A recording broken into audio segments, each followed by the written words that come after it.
Hi everybody, it's me Laxon, also known as Chino or Artie. This review is for the new JXD S5100. Looking identical to the 3DS, especially the control layout scheme, but it's not. It's actually an Android system with only one set of screen. Don't be fooled by the screen too much because the screen is kind of huge. It's actually a 5.1 Retina screen. Now this is from the back. It has a rear camera right there, and from the front it does have a front camera as well, perfect for Skyping. Um, let me lay this tripod to the finest to make you guys see better. Alrighty. Now this unit is very beautiful. I mean, I like it.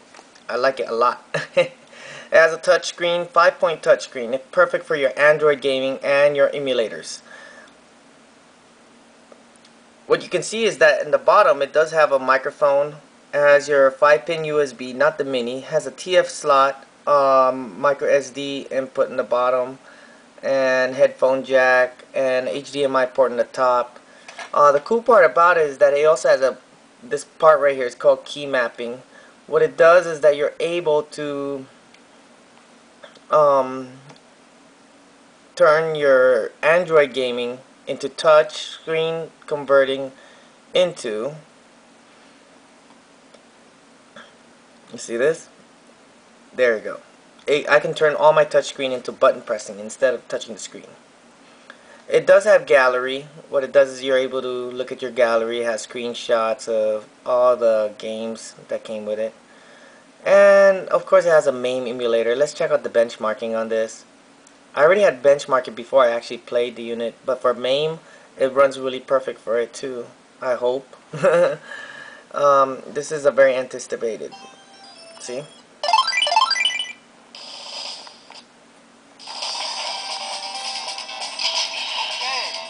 All the control schemes are already preset. Let's see if there's any lag.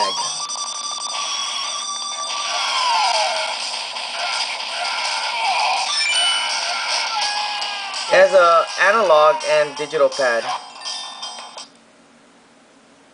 And I can quit now. Now the only drawback was, well, the N64 runs perfect too. Let me see. Whoa. Let's try.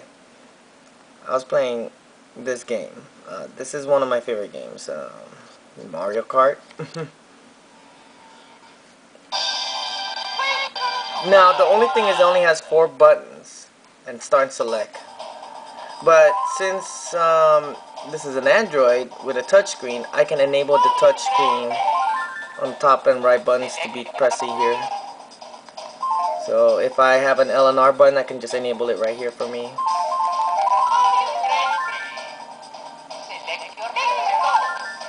All I have to do right now is update the emulators so it can enable for it to be more faster, because I blame the emulators why it's running slow. That came with it. Right now the sound's a little choppy, but let's see how the game runs.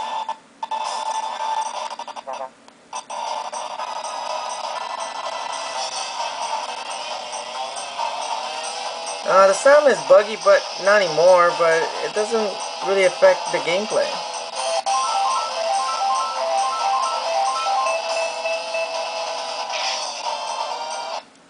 Next. The next one is the PlayStation. This is why, I mean, the most important thing is I really tried Crash Bandicoot 2. It's actually the game that I tend to benchmark all the time. I always benchmark this game to play how smooth it will be. Crash Bandicoot is a very strong game to play, so I'm trying to see how to benchmark it. Because I actually already had played it, but I gotta say the graphics, the frame rate is smooth, but it ran a little slow, just by 1 frame slower. You can hear by the music.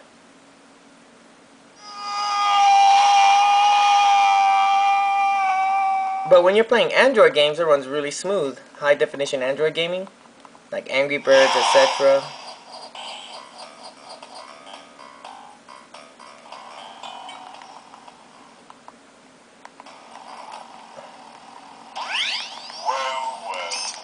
I gotta skip this.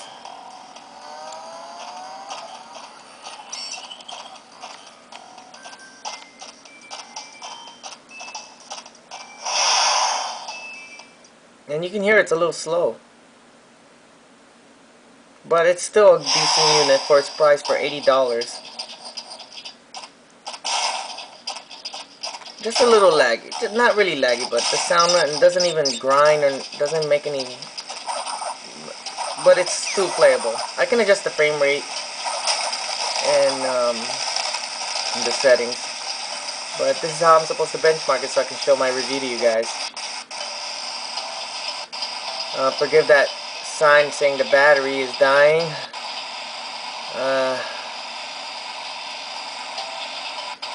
I mean, if this unit dies, I have another unit on the spare.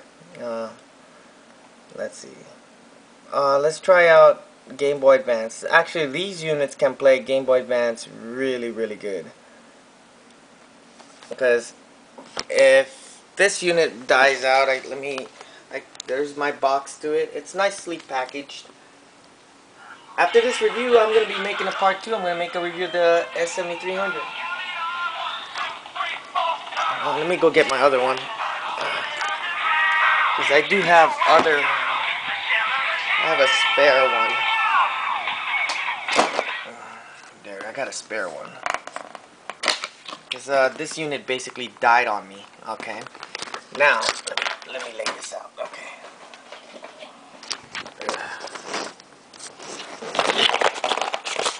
Alright. Now time to do another benchmark.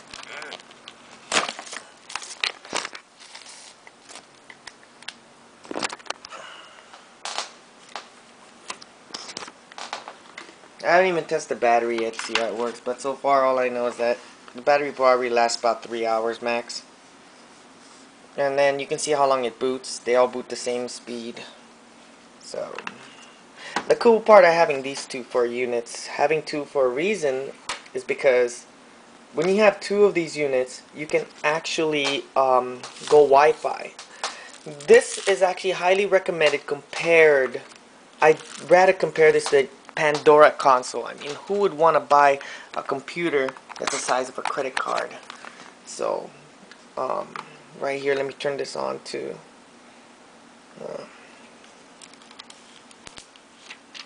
another. Let me put that there. What kind of a nerd am I? I don't know. This stuff has a lot of pre-installed gimmicks right here. Let's check out this. I was playing Ninja Turtles. Now let's benchmark this bad boy. As you can see, this one's loading, and you see how fast it loads. Supposedly, if it's really that fast. I got a few minutes left.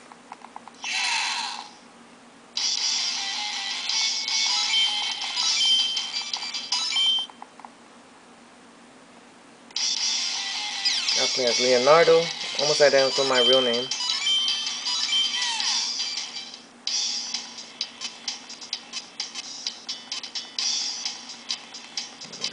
I just got these units, that's why the batteries are dying quick, because they haven't been charged.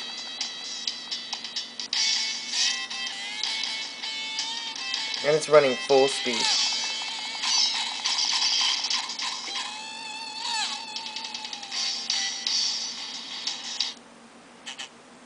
Yep, battery's dying again. Angry Birds, MAME, and it has that rotational too. That's one thing about like Android. Since my video is about to end, I like Android a lot. All my units are Androids. As you can see right here, this is my Android right here too. It's a Galaxy. I made a review about this. Here's another phone I like. This is another Android. These are all Jelly Bean programmed. This is not an iPhone. This is an Android. To prove it to you guys, is another Android before my... Okay, go to General. Now, let me go to About the Phone. And it's right here. Model number MT6517. Well, a few seconds away. I would like to thank you for watching this video, and I'm going to be making my next review on the JXD S7300. Thank you for watching, and this is from